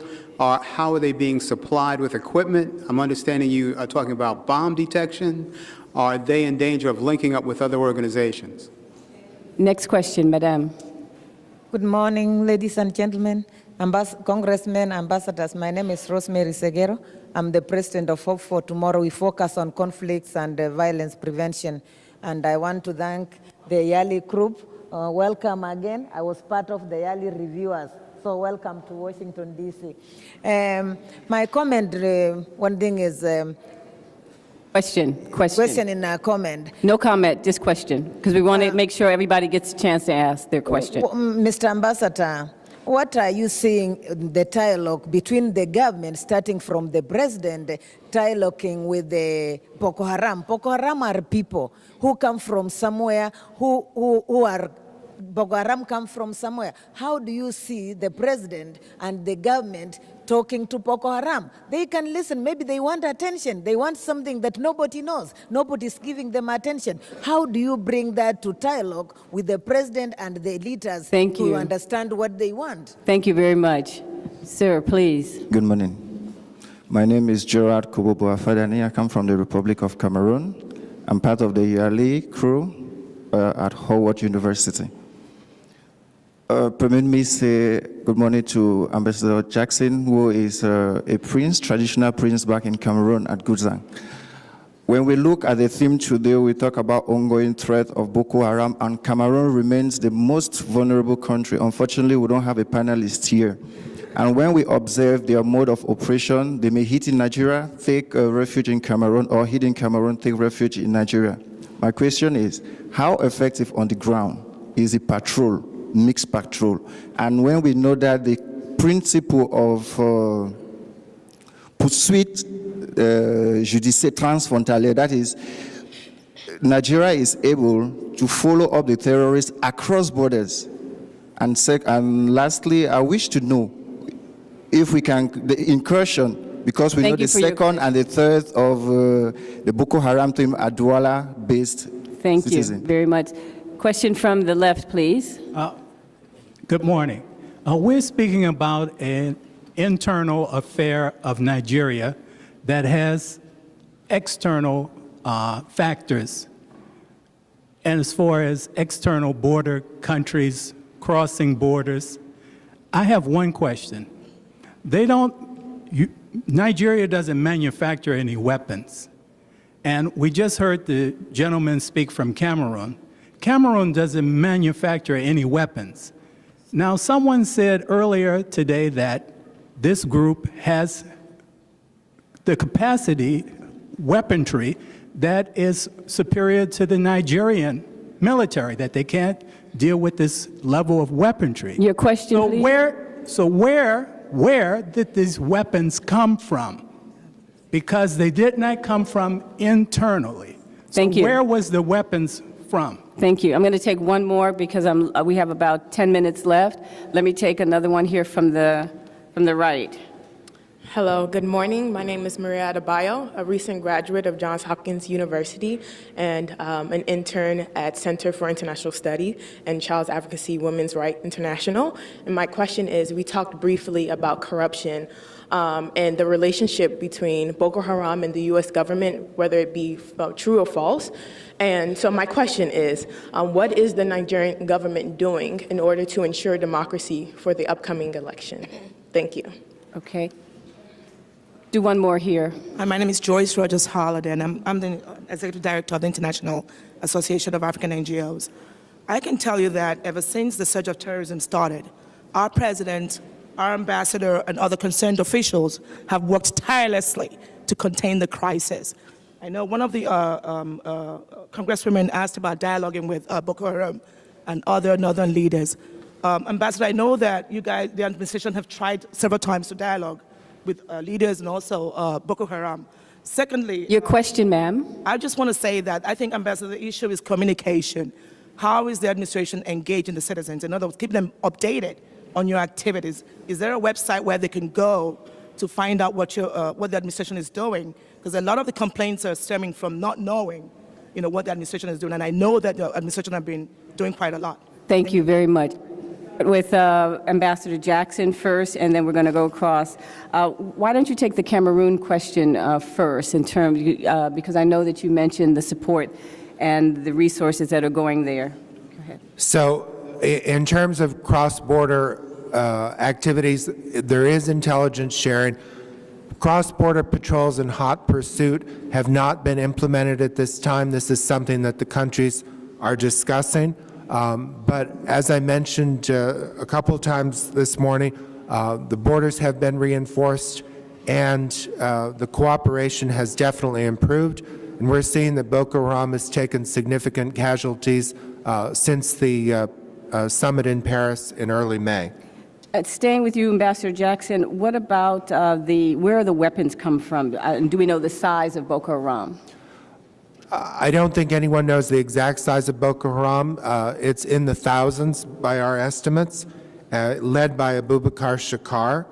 And the weapons are coming primarily from Libya, but because of bank robberies in Nigeria, the Boko Haram Boko Haram members have been able to purchase weapons and bomb-making materials, and where they procure them is where other people procure them. But a lot of the weaponry has come from Libya. I'm going to turn to the ambassador to answer the democracy question in terms of how is the Nigerian government really building up the pillars of democracy to address some of the fundamentals of what's attracting people possibly to Boko Haram. Also, the corruption issue that was raised, and what are you doing to address that as you move toward elections? And then lastly, of course, is if you have any figures on the size of Boko Haram, I think the audience would be interested in hearing that as well. And we are about 6 minutes out, so we're going to try to do this rapidly so we can get to the rest of the people in line. Well, the origin of Boko Haram is so documented, started a long time ago, and as I've always said, is a result of acts of omission or commission of the post-independence governments. Most the problems of Boko Haram were created by previous governments and not by Goodluck Jonathan. About the issue of equipment, about ammunition by Boko Haram, it's been said it comes from overseas, and after the collapse of Gaddafi, you saw what is happening in Mali, and then from there they came to Nigeria. So that's there. For next election, we conducted a very, very successful election in 2011. And there's a U.S.-Nigeria Binational Commission, which has been described by Vice President Biden as the most effective binational commission which America established. There's a component of it that's called transparency, governance, and integrity. There is that commission that helps INEC in terms of our own electoral commission, in terms of organizing the elections. They did that in 2011, and they are poised to do it also in 2015. We're giving them maximum cooperation, and you need to see the meetings of the Binational Commission. Everything is thrown open, and they meet members of political parties and everything to discuss. And I'm sure by 2015, the 2015 election will be better than that of 2011. We just conducted an election in Ekiti State, and the governor was defeated. And he accepted openly. That's part of the effect of what the U.S.-Nigeria Binational Commission have been doing. And so I can assure you, the elections in 2015 will be free, fair, and credible, in spite of what is happening. Talking to Boko Haram, dialogue has been on. I mentioned that before, that people have been talking to Boko Haram. There was a committee set up to talk to Boko Haram, made of Muslim scholars, and they submitted their report. They continued. The truth is that Boko Haram has spoken to several factions. You talk to this one today, and they say you don't accept what that one has said. In any case, no single person, let me state this, it's very important. No single person has come out openly to say, I am Boko Haram. There's no one person who has come out to say, I'm Boko Haram. We don't know who they are. They don't declare their ideology. When we had the Niger Delta problem, we know the leaders. Nobody has owned up to be a leader of Boko Haram. It's a shadowy figure. No ideology, nothing, just to cause disruption. Used by some politicians, as being seen by politicians as doing their bid. So negotiation with them is very difficult because nobody has come out to say, I am Boko Haram, come and negotiate with him. But even despite that, we try to contact them through third parties. Thank you. I'm going to start again here on the right and go all the way across, and I'm going to take everybody in line now, and we'll try to do a summary response so that we can stay within our time. Sir. Yeah, thank you. My name is Al-Hassan Yusha. I work for African News Analysis. My intervention is a comment. We need a question from you, please. Something between that. Thank you. Yeah. Somebody asked what Boko Haram means and what is it for and stuff. But then I just wanted to give just a linguistic meaning of what it means. As a Nigerian, as a Ghanaian with a Nigerian ancestry, Hausa is 40% Arabic. The word Boko What is your means, question, sir? We can't really hear you. Well, basically, I will just stop there. There is this perception from Nigerian intellectuals, African intellectuals, that there is something behind Boko Haram. The capacity they have in terms of weaponry. You're going to have to get rapidly to your question, please, else I have to move on. Yeah, my question is, what is the Nigerian government doing to diffuse this perception? To help understand that there's no government behind Boko Haram. Thank you. Sir. Good morning. My name is Murtada Al-Khalifa. I'm with the International Interfaith Peace Corps. And Ambassador, I agree with your comment. I was in June, in Nigeria in June for the first time. Loved it. Can't wait to get back. My question is about interfaith, strengthening interfaith relations within Nigeria. There is a lot of focus on the security part of Boko Haram, but it seems like it's beginning to spill over to relations between Muslims and Christians. What efforts are being undertaken within Nigeria to strengthen that fabric, not just at the very top between cardinals and grand imams, but at the local level as well? Thank you. The gentleman behind you. State your question. My name is Jahil Oliver. I'm with Hello Tractor, a tech startup focused in agriculture. And my question is, what would you say to private sector entities looking to do business in northern Nigeria, and how to mitigate the risks associated with both Boko Haram and the corruption inherent within the government, within the local governments within that region? Thank and how to import tractors. I need your help on that for October. Lagos Port. Saleh. Thank you, Ambassador Sanders. Salih Booker. Current U.S. law, specifically the Leahy Amendment, restricts U.S. military assistance and training with individuals and military units worldwide that have a record of human rights abuse. Ambassador Jackson has pointed out that 15% of the Nigerian military are ineligible for this kind of assistance and training. President Obama has requested a waiver of the Leahy Amendment in his current request to Congress for resources for overseas counterinsurgency, counterterrorism operations. Given, the question is, what is the rationale for this?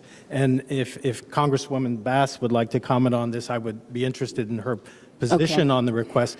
Given that the death of the Boko Haram founder in the custody of Nigerian police and military is widely seen by analysts as triggering the rise in violence by that organization. Thank you. The young lady behind you. My name is Danielle Clark, and I'm just a U.S. citizen who came here for awareness today.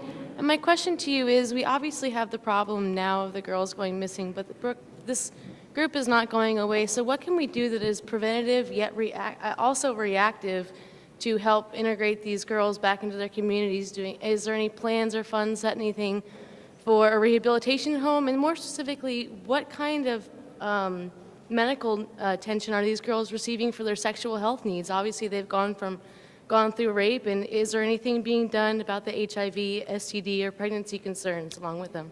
Thank you. Gentleman behind you. Yes, ma'am. Thank you. My name is Mike Smith. I'm just a concerned citizen, so I came out. Thank you for having this. So my question is, with the vigilantes coming about and Nigeria doing all it can to stop the Boko Haram movement, I want to ask, are we facing the beginning of a failed state in Nigeria? Thank you. A failed state. The beginning of a failed state. No. Okay. Hello. My name is Titalaya Rasaki, and my question is, with Boko Haram being able to take control of a territory the size of Georgia within a sovereign nation, why is there a security gap in that region of Nigeria, and what is the Nigerian government doing to make sure that they're bolstering their security forces in the region?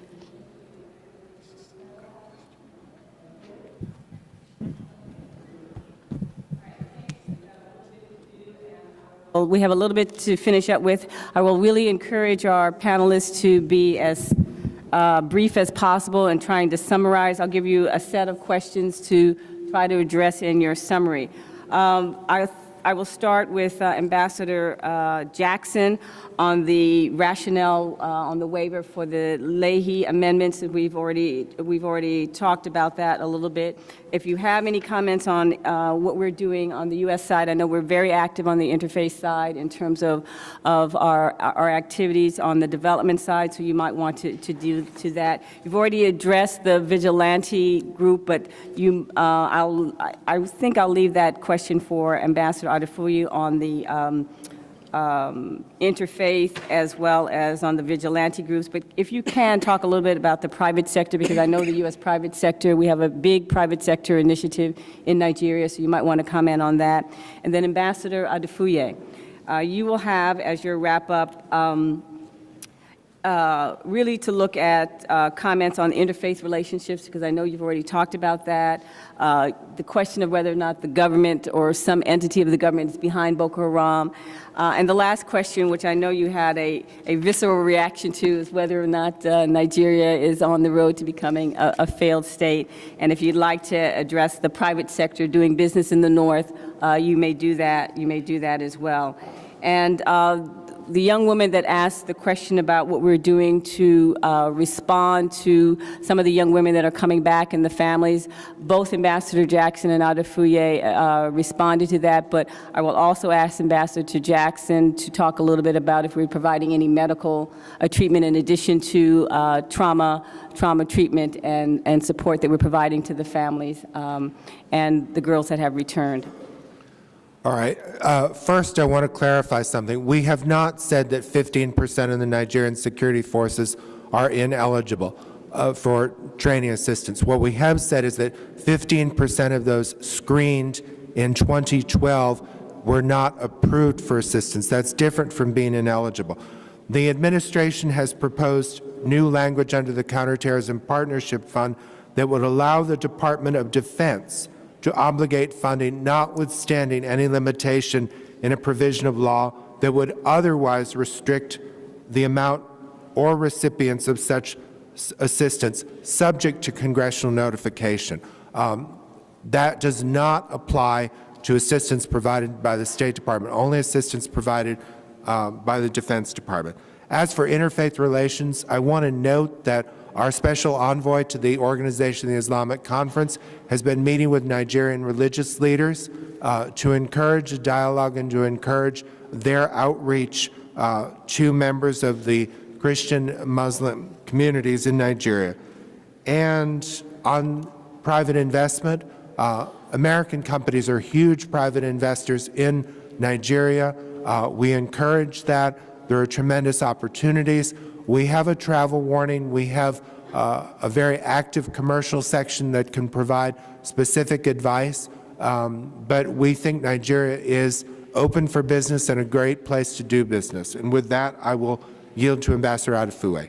Thank you, Ambassador. You have whether or not there are government elements behind Boko Haram, whether or not Nigeria is a failed state, and anything that you might want to add on the private sector side as you summarize your remarks so we can close. Well, let me, the gentleman who asked about the failed state, I doubt he is a good political scientist. It's not when a government, when a country is confronted with security problems, then it just transits to becoming a failed state. You have insurrection in 3 states out of 36. I know what the sense of proportion is. There was 9/11 here. Nobody thought America would be a failed state. There was the problem in Northern Ireland for so long. Nobody thought the UK was a failed state. There have been problems in Pakistan for so long. Nobody suggests a failed state. Please, come on. When you analyze Nigeria, be a bit polite to us. 2, in terms of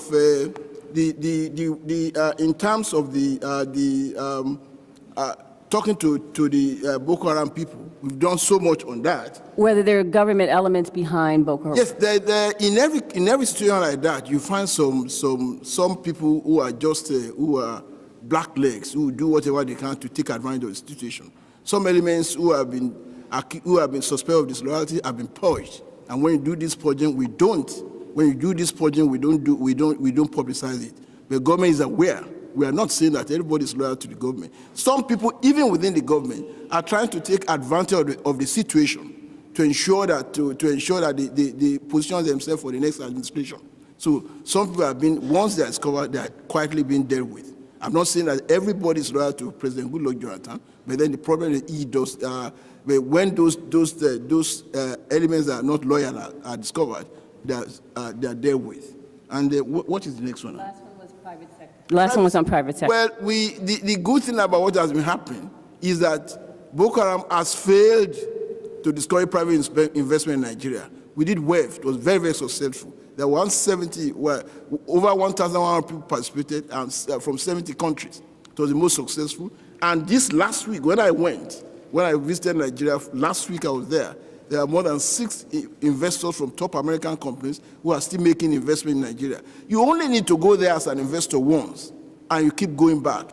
Robin Sanders will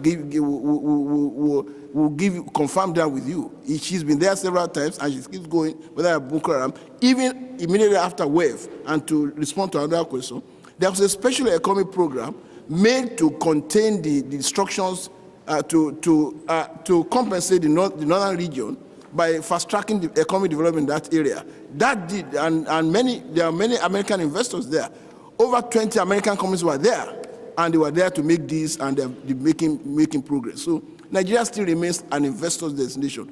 Boko Haram has failed to discourage investment in Nigeria, and we shall continue to lead Africa. Boko Haram was still on when we became the largest economy in Africa, and the 26th largest economy in the world. That's not the characteristics of a failed state, my friend. Please. Thank you so much. I want to again thank Representative Bass, all the members of Congress who attended today, and certainly all of you. It shows the interest in Nigeria. Certainly, I think this panel discussion helped put some of the issues into perspective for you. On the private sector side, the only thing I would like to say is that Nigeria still remains the #1 destination for foreign direct investment on the continent, so that answers a little bit more on the private sector side. It's very, very important when you think about this issue that you do do keep it in perspective. It's a very serious issue. It's tugged at all of our hearts, particularly as we look at the kidnapped girls and even the young boys that have been recruited and kidnapped. But Nigeria is a large country, and I think that you've heard today from Ambassador Jackson and Ambassador Adefuye the complexity and the multiplicity of the things that are going on in Nigeria. We look for your continued support in terms of the human rights issues and the support for the efforts to address the challenges that Boko Haram has caused for this nation. Again, thank you all for your diligence, for your questions, for being here today, and I wish you all a very, very great day today. Thank you for coming out.